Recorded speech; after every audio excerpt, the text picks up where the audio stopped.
This is Brad with the ELC. Welcome to the Canvas Intro to Building Workshop video number 3. This is the last video in this series, and in this one we're going to take a look at the syllabus and the calendar, two very powerful tools in Canvas. We're going to take a look at the student view and what the students see. We're going to talk about the concept of publishing in Canvas, very important, and we're going to talk about the course menu and how you can set up the course menu so that your students navigate through your course the way you want them to.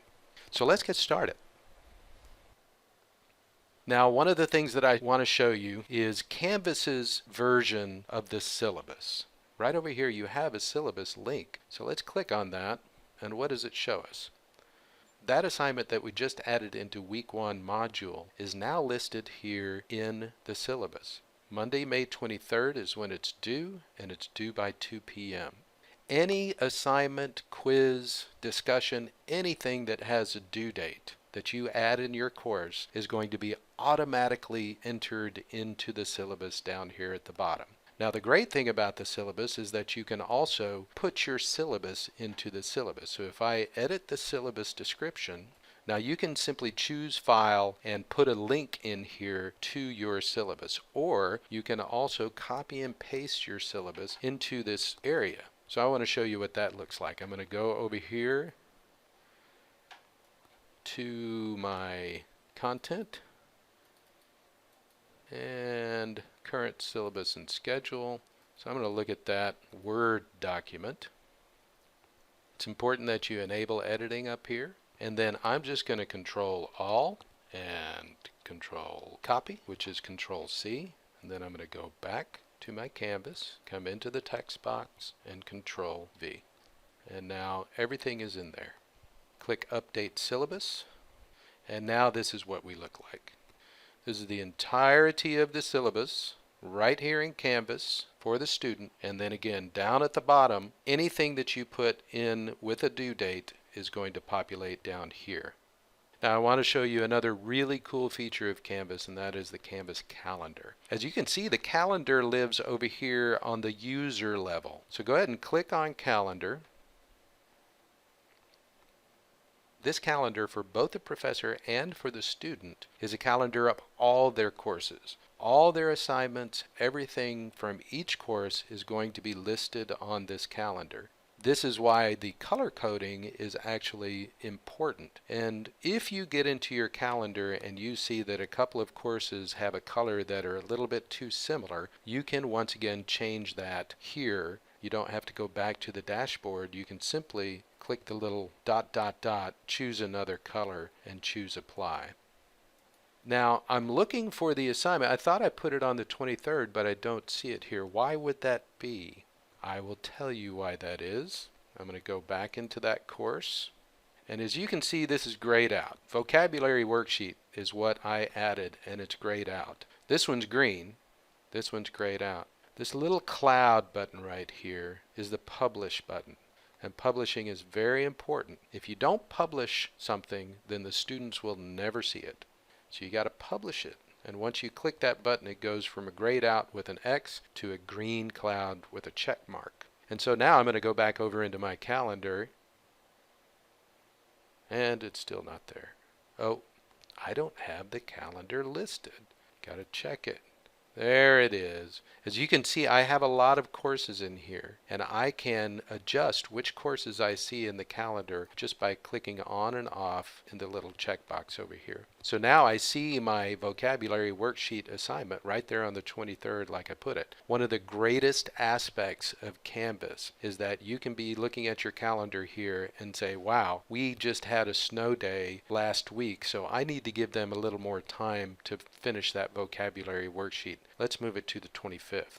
Literally, click and hold it, move it to the 25th, and drop it. And you have changed the due date for that assignment.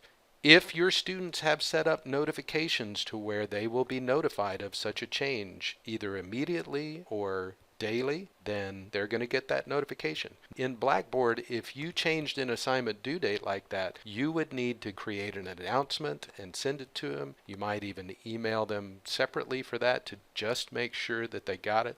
Canvas really puts the onus on the student, and this is why I tell you that it's very important that you tell your students to utilize the notifications. Turn those notifications up so that when you do something like this, change an assignment, they get notified immediately. It can be on their text message, it can be via email, whatever they set up. But make sure that they know the power of that and how it can help them succeed in your course. I want to show you that when you make that change in the calendar, let's go back into the syllabus. Go to the bottom of the syllabus where all of our assignments are listed, and the due date in the syllabus has changed. Wednesday, May 25th, 2016, due by 2 p.m. So no matter where you change it, you can go into the actual assignment and change it there, or you can change it on the calendar. No matter where you change it, it automatically updates everywhere else.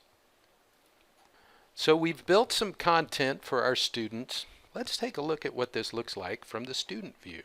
To get into the student view in any course, come over to the left-hand navigation and click on Settings. And then over on the right, you see Student View. Click on that. And you'll know that you're in Student View because this beautiful pink border will come up around your course. So here we are in Home, but it's telling me no modules have been defined for this course. Well, that can't be true. I just built module number 1. What's wrong? Let's go take a look. Leave the Student View. Oh, look here. The module itself must also be published. If you have material within a module that is published, but the module itself is not published, the students will see nothing within that module. You have to click Publish. Our mantra for using Canvas is publish, publish, publish. Of course, you only want to publish when you're ready to publish, but you've got to remember to publish when you're ready for your students to see your content. So let's go back over into the Student View, Settings, and then Student View. And here's our bright pink border. And now the student sees Week 1, the Getting Acquainted PDF, and the vocabulary worksheet. When the student is ready to do this assignment, he just clicks on that. Since it's an online submission, here's the button for submitting assignment. Here's the video that we asked them to watch. If you click on that, it opens it up. Here's the file that we asked them to read and complete. Pretty cool. So let's leave the student view, which takes us back into our course. One of the most powerful tools in Canvas is your ability to control the way your students move through your course. As you can see over here on the left-hand side, we have a lot of links available. And once again, let's go into the student view, and all of these links are available. That's a lot of possibilities for the student to move through the course. And when the student clicks on assignments, if that is available, of course, we've only built one assignment in this course, but if you have 20 assignments in the course, they're all simply going to be listed here, and the student would be able to see every one of those assignments if they are published, and the student would be able to click on every one of those assignments. Canvas has done a lot of research and came to the conclusion that controlling the way your student moves through the course and not allowing them to just click around wherever they want actually increases student learning outcomes. Let's go back out of the student view. So how do you control this movement through the course?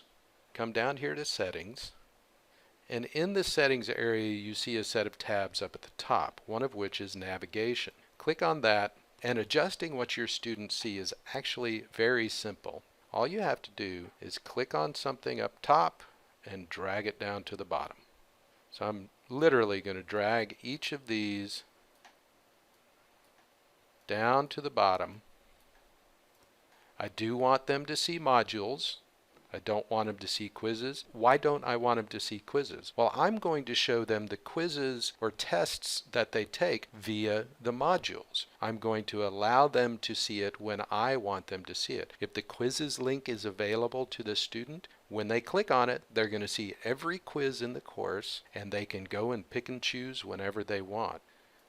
I want them to see syllabus, so I'm going to leave that. I don't want them to see a list of all the files. I don't want them to see a list of all the pages. People is a good one to keep because people allows them to see the other people that are in the course with them. They can make contact with those people to set up study groups or whatever outside of the course. grades I want them to keep. I'm not doing discussions in this particular course, so I'm going to pull it out. I don't want them to see assignments. I just talked about that. So this is the menu that I'm going to give them. Home, announcements, grades, people, syllabus, and modules. I'm going to pull modules up higher and syllabus up higher. So home, modules, syllabus, announcements, grades, and people. And that's it. When you make these changes in course navigation, it's very important that you come down to the bottom and click Save. Otherwise, they will not take. So now you can see all of these things are grayed out. That means the student will not see them. Let's double check that. Let's go over to Student View. And now these are the only choices that they have. Now, of course, as always, you can set this up however you feel is most appropriate, but consider the power of controlling how your students move through your content. Again, in a separate workshop, we'll get into how you can set prerequisites and requirements. Let's say that you do not want your student to do the vocabulary worksheet until they have looked at the Getting Acquainted PDF. It's very easy to go in and put a requirement on the vocabulary worksheet that says the student cannot access this vocabulary worksheet until they have at least clicked on the link for Getting Acquainted. So you have some very, very powerful tools at your disposal for controlling how your students move through your content and making sure that your students are understanding what you're trying to teach them. So let's get out of Student View one more time.